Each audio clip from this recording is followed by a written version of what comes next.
Welcome to Sage Audio. Today we're talking about how to master dynamic classical music. But first, if you have a mix that you need mastered, send it to us at sageaudio.com to receive a free mastered sample of it. Don't attenuate the side lows.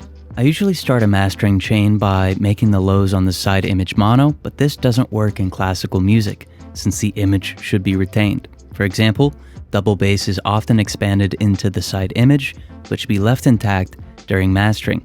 So, when using subtractive equalization, be sure that you're not affecting your stereo image. Let's take a listen.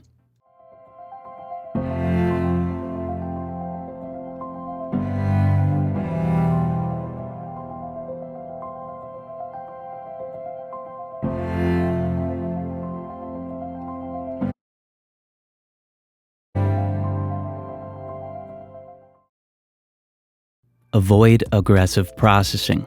This point is almost a given, but classical music should be left as unprocessed as possible to retain the original timbre of the recording. When listening to classical music, appreciators of it want to hear a natural sounding performance, meaning aggressive processing should be avoided. This applies to limiting, compression, distortion, stereo imaging, and more.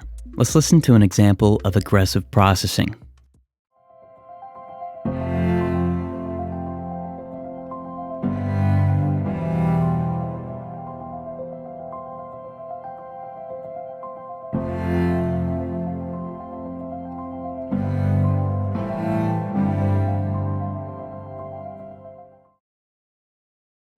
Use low-level compression cautiously.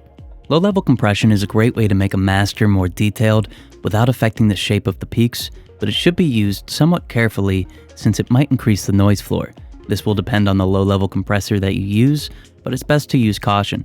Classical recordings can already be slightly noisy due to how they're recorded, so increasing the noise floor might not be best. Let's take a listen.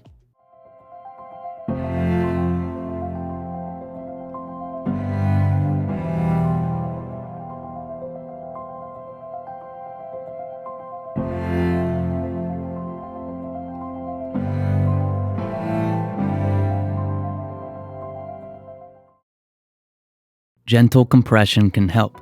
Although aggressive compression should definitely be avoided, some very subtle and slow compression can help tighten the sound and pull everything together. If used thoughtfully, compression can create a cohesive sound, making the instrumentation seem more like a collective performance. When I introduce downward compression to classical music, I like to only have about 0.5 to 1 dB of steady compression. Let's take a listen.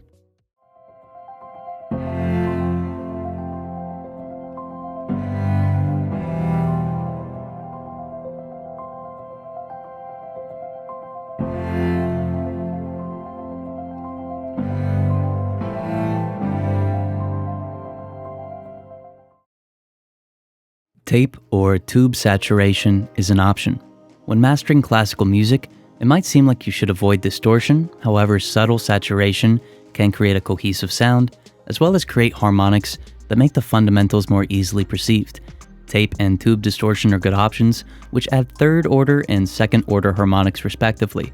Each saturator is a little different, so get to know the processor that you're using before trying it out on a classical track. Let's take a listen.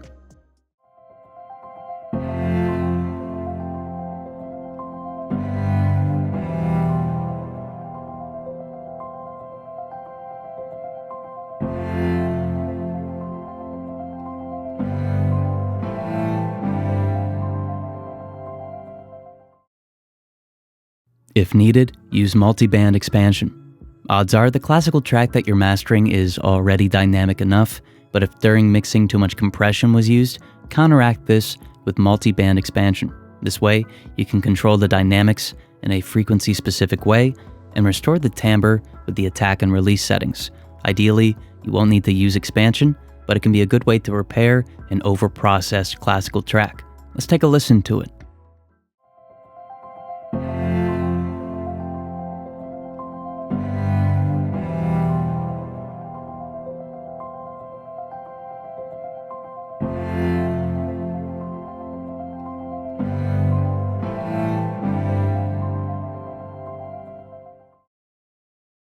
-20 LUFS to -16 LUFS. When mastering a classical track, -20 LUFS to -16 is a reasonable range to master to.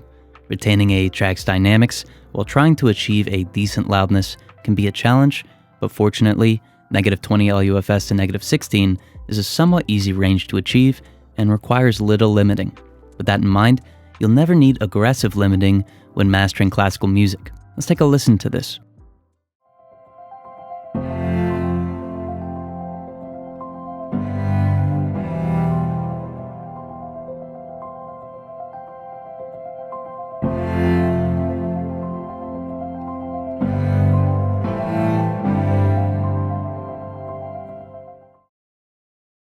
Use natural sounding limiting. If limiting does occur when mastering a classical track, it's best to make it as natural sounding as possible by utilizing a limiter with transient shaping capabilities. Elephant by Voxengo offers this type of functionality and allows greater control over the master's timbre than with most limiters. Let's take a listen to it.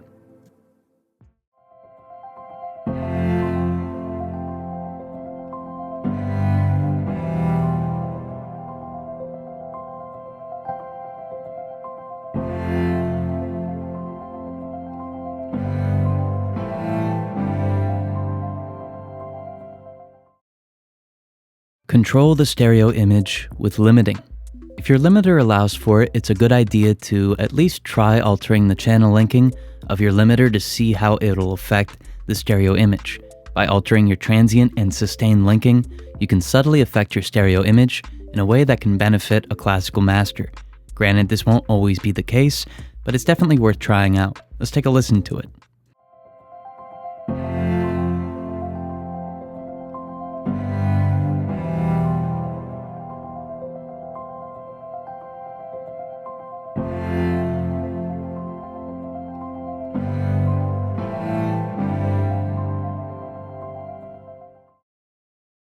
If you have a mix that you need mastered, send it to us at sageaudio.com to receive a free mastered sample of it.